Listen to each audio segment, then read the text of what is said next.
Hello students.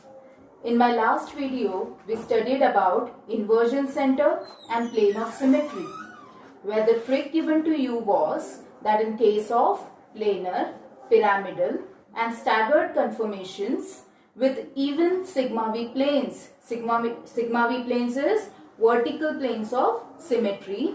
In such cases, they also have dihedral planes of symmetry, that is sigma d.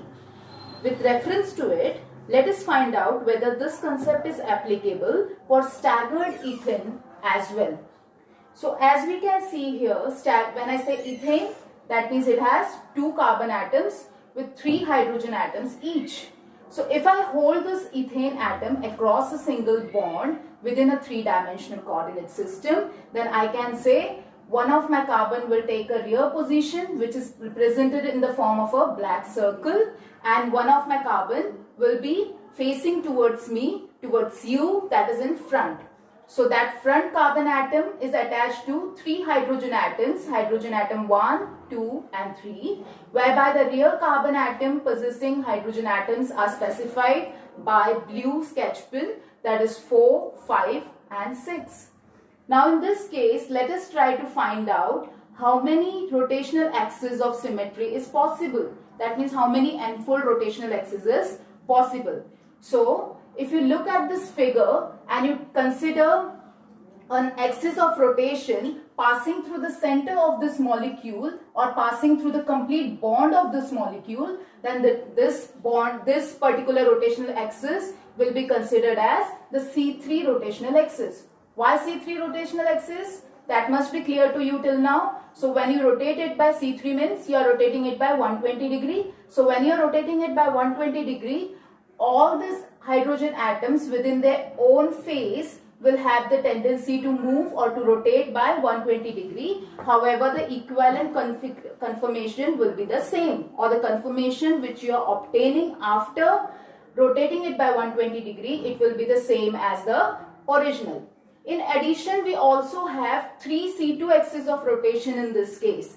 How this C2 axis is going to pass, that is represented to you with the help of red pen. So this is first C2.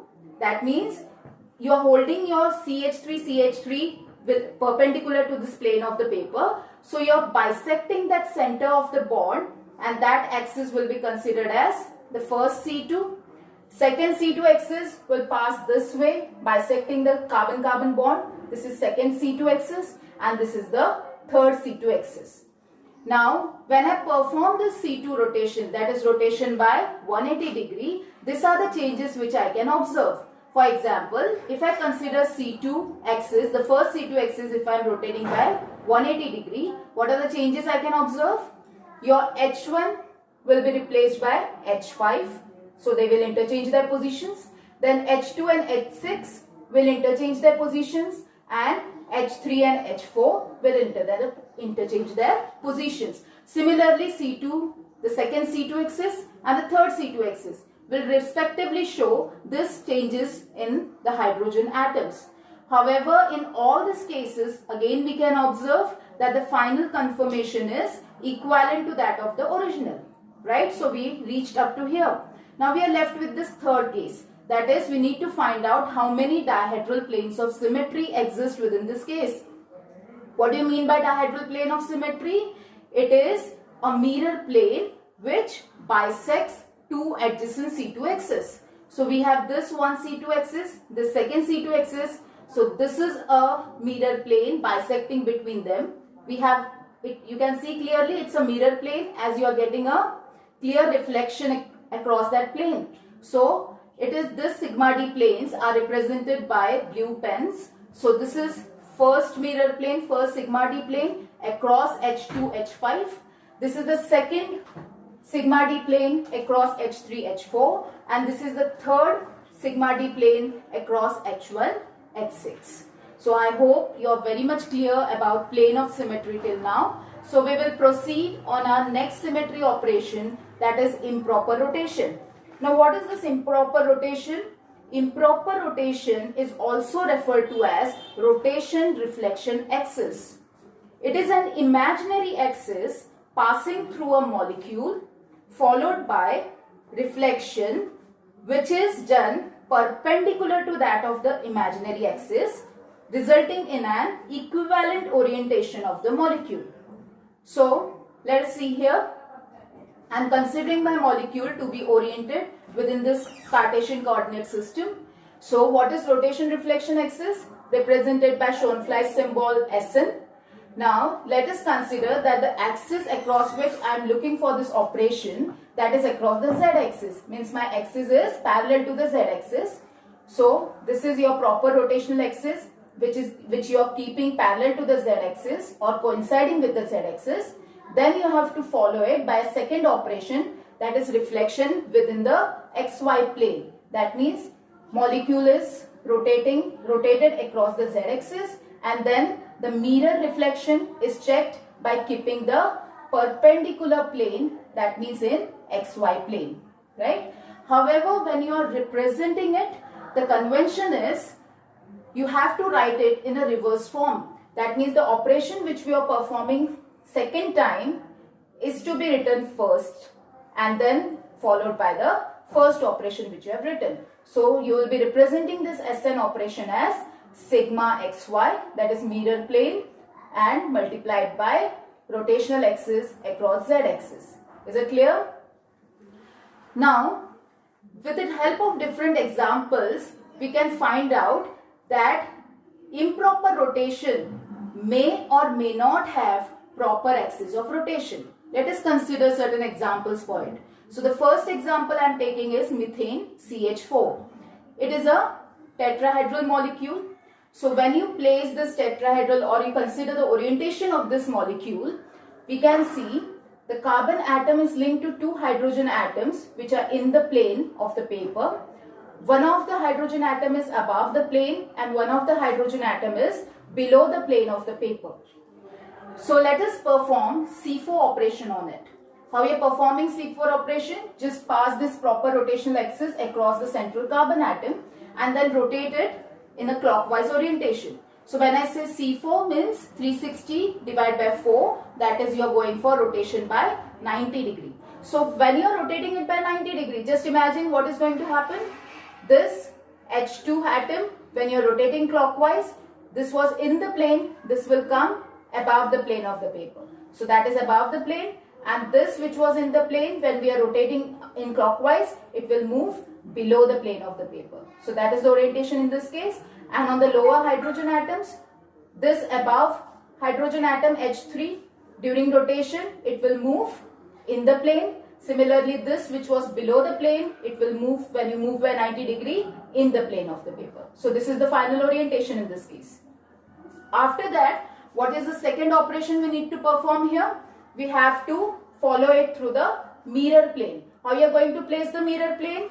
This mirror plane has to be perpendicular to the rotational axis. So this was your rotational axis, vertical. So your mirror plane will be in a horizontal way. Is it clear? Now try to check the reflection here. So what you are going to get the reflection in the form as given in this final confirmation. Clear?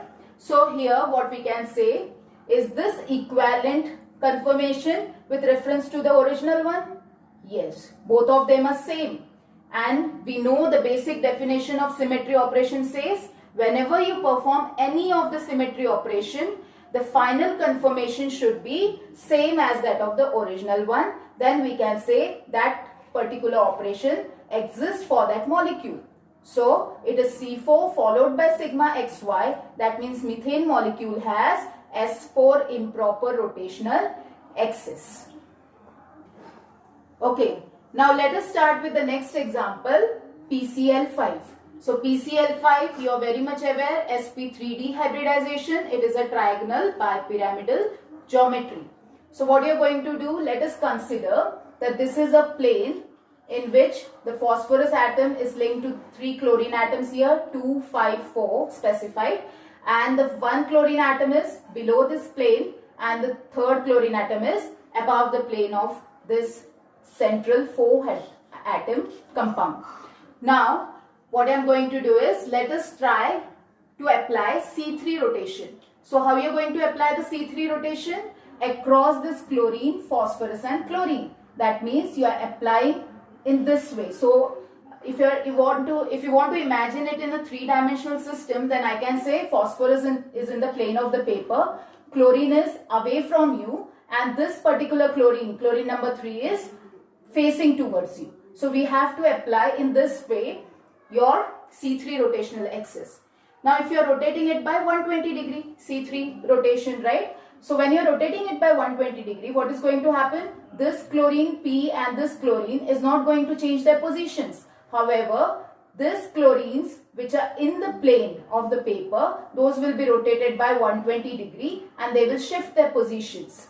So 5 will move here, 2 chlorine atom will take this position and the 4 chlorine atom will take this position. Clear?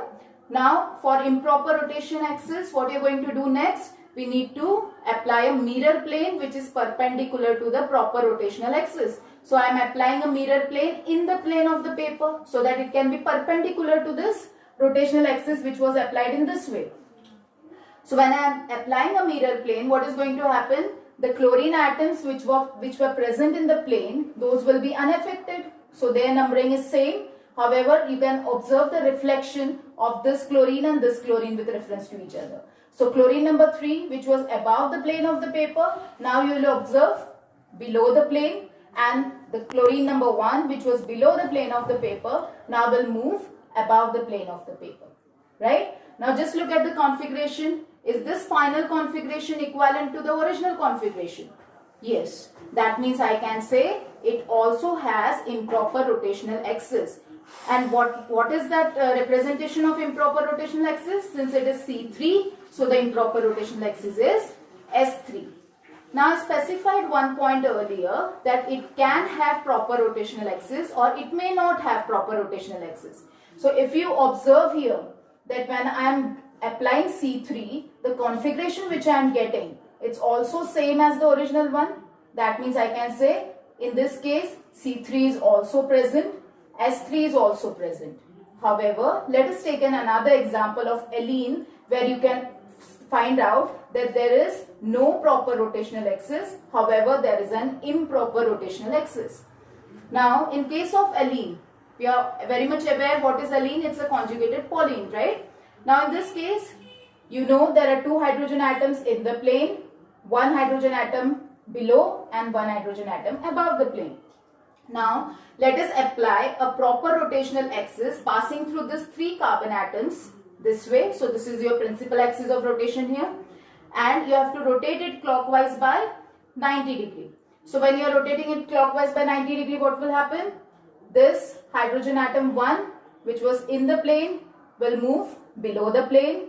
Which was in the plane again, hydrogen atom 2 will move above the plane. Similarly, this will change their positions. This below and this above will come into the plane H4 and H3. What you are going to do next? You are going to apply a mirror plane perpendicular to the axis of rotation. So you are applying mirror plane vertical to the original axis of rotation in this way. So what you can observe the reflections? You can observe the reflection in this final conformation this way. So this H1 will be reflected here, H2 will be reflected here, and H4 and H3 on the opposite sides. Now let us check here. What about this conformation? Is it same to the original? No, it is not same. Why? You can see here it is in the plane H1, this wala side, but it is below the plane. Here we were expecting to be in the plane this hydrogen atom, but this is in the plane. So conformation is different. That means no C4 rotational axis exists in case of alene. However, it has S4 improper rotational axis. Reason? When you apply S4, your final conformation is same as that of the original one. So I hope all the symmetry operations and symmetry elements are clear to you till now. In case you have any doubt or you want me to upload any other part of group theory, let me know through comments. I will definitely work on it. Till now, take care, study hard.